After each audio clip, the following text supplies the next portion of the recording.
واہ کیا مرتبہ اے غوث ہے بالا تیرا،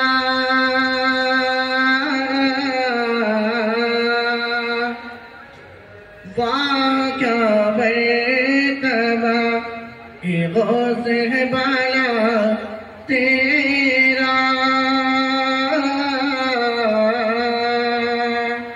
واہ کیا مرتبہ اے غوث ہے بالا تیرا، اونچے اونچوں کے سروں سے قدم آلہ تیرا،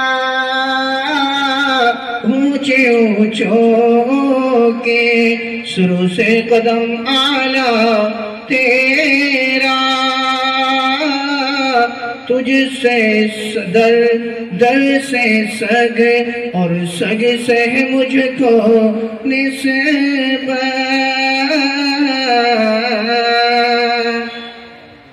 تجھ سے در سے سگ اور سگ سے مجھ کو نسبت، میری گردن میں بھی ہے دور کا ڈورا تیرا، میری گردن میں بھی ہے دور کا ڈورا تیرا، تیری سرکار میں لاتا ہے رضا اس کو شفیع، تیری سرکار میں لاتا ہے رضا اس کو شفیع، جو میرا غوث ہے اور لاڈلا بیٹا تیرا،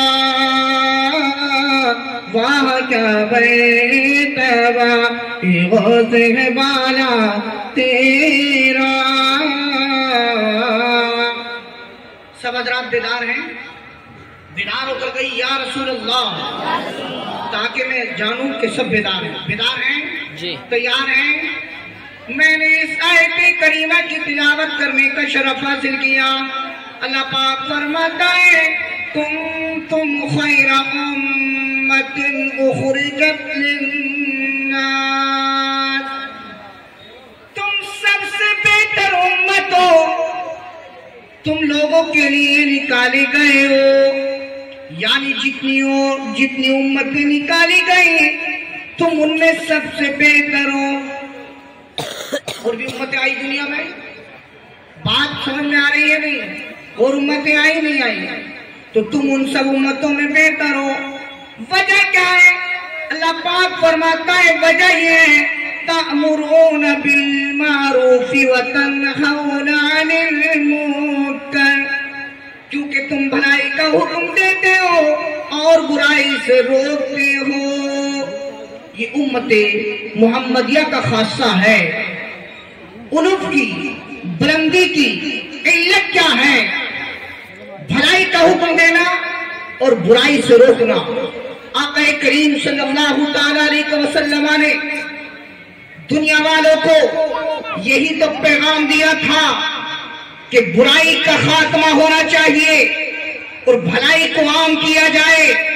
میرے آقا کریم نے ان دو کاموں کے لیے تمام اپنی عیش و آرام کو ترک کر دیا، اور پھر اپنے جانثاران صحابہ اکرام کو بھی اس بات کا خوگر بنا دیا۔ آپ کے صحابہ اکرام نے بھی اسی کام کو بخوبی انجام دیا۔ جبھی تو میرے آقا کریم نے فرمایا علیکم بسنتی وسنتی بخلفاء الراشدین، علیکم بسنتی وسنتی خلفاء الراشدین، یعنی تم پر میرا طریقہ لازم ہے اور میرے صحابہ اکرام کا طریقہ لازم ہے۔ قرآن کریم میں اللہ پاک وضاحت کے ساتھ فرماتا ہے لَقَدْ كَانَ لَكُمْ فِي رَسُولِ اللَّهِ أُسْوَةٌ حَسَنَةٌ، تمہارے لیے اللہ کے رسول کی سیرت یہ بہترین نمونہ ہے۔ آقا کریم کی سیرت کو دیکھ لو، آپ کے صحابہ کرام کے طور طریقے کو دیکھ لو اور اپنی زندگی گزارتے جاؤ۔ آج کا مسلمان ماحول کے پیچھے ہے، رواج کے پیچھے ہے، حالانکہ ہمیں کسی چیز کی طرف جانے کی ضرورت نہیں ہے، یہ ہم نہیں دوسرے لوگ کہتے ہیں۔ ایک یہودی، ترمذی شریف کی حدیث پاک ہے، طہارت کا بیان ہے، اللہ اکبر، پہلے ہی کتاب الطہارہ میں ایک یہودی مسلمانوں کے پاس آتا ہے اور وہ کہتا ہے، اے مسلمانوں، تمہارے نبی نے تو تمہیں خرارہ کے قانون بھی بتا دیے، یعنی بیت الخلاء میں فراغت حاصل کرنے کے، استنجا کرنے کے لیے قانون اور قاعدے بتا دیے، اللہ اکبر، سونے کے قاعدے بتا دیے، اٹھنے کا قاعدہ بتا دیا، عبادت کا قاعدہ بتا دیا، کھانے کا طریقہ بتا دیا، چلنے کا طریقہ بتا دیا، پینے کا طریقہ بتا دیا، نکاح کے اصول بتا دیے، شوہر کے حقوق بتا دیے، بیوی کے حقوق بتا دیے، کس کو کیا کرنا ہے، رشتہ کیسے کیا جائے اور اس کو پائی تکمیل تک کیسے پہنچایا جائے۔ کوئی بھی ایسا موقع اور کوئی ایسا مسئلہ چھوڑا نہیں گیا جو ہم کسی اور کی طرف جائیں۔ اللہ نے واضح الفاظ میں اعلان فرمایا، اليوم اکملت لکم دینکم واتممت علیکم نعمتی، آج میں نے تمہارے لیے تمہارا دین مکمل کر دیا، آج میں نے تم پر اپنی نعمت تمام کر دی، وَرَضِيتُ لَكُمُ الْإِسْلَامَ دِينًا، اور میں نے تمہارے لیے دین اسلام کو پسند کر لیا۔ اب بتاؤ مسلمانوں، ہمیں کس چیز کی طرف جانا ہے، ہمیں کس چیز کی ضرورت ہے؟ چھوٹے سے لے کر بڑا مسئلہ تک ہمارے پاس موجود ہے، پھر ہم کیوں رواج میں جا رہے ہیں؟ اللہ اکبر، اب ایک طرف حدیث ہے، ایک طرف قرآن ہے، ہم شروع سے دیکھتے ہیں ہمارے اندر خرابی کیا ہے۔ ایمان سے لے لو، ایمان سے لے کر آخر تک ہم بہتے بہتے نظر آ رہے ہیں۔ ایمان کے اندر جب ہم پڑھتے ہیں تو اختلاف نظر آتا ہے، یعنی ایمان کہاں کس کو جاتا ہے، ایمان کے لیے کیا شرطیں ہیں۔ اللہ اکبر، ایمان گھٹتا ہے یا بڑھتا ہے؟ اب جب ہم پڑھتے ہیں تو ایمان کے لیے تصدیق قلبی ہونی ہے، ایمان کے لیے اقرار باللسان ہے، ایمان میں عمل بالارکان ہے، یعنی اللہ اور اس کے رسول کو ایک ماننا اور تمام باتوں کو ماننا، دل سے تصدیق کرنا، یہ بھی ایمان میں شامل ہے۔ بلکہ ایمان ہے زبان سے ان کا اقرار کرنا، یہ شرط ہے، اور عمل بالارکان یہ اس کے لیے وضاحت کرتا ہے۔ اور بعض علماء اکرام نے، امام احمد بن حنبل نے، امام مالک نے اس کے لیے، ایمان کے لیے یہ چیزیں بھی ضروری کر دی ہیں، یعنی نماز پڑھنا، روزہ رکھنا، زکوٰۃ دینا، حج کرنا، یہ چیزیں ضروری ہیں۔ امام اعظم کہتے ہیں ایمان کے لیے ضروری تو نہیں ہے، اللہ اکبر، لیکن اس کے لیے ایک چمک بنتی ہے، اس کی روشنی بنتی ہے۔ اب ہم اپنے امام کی روشنی میں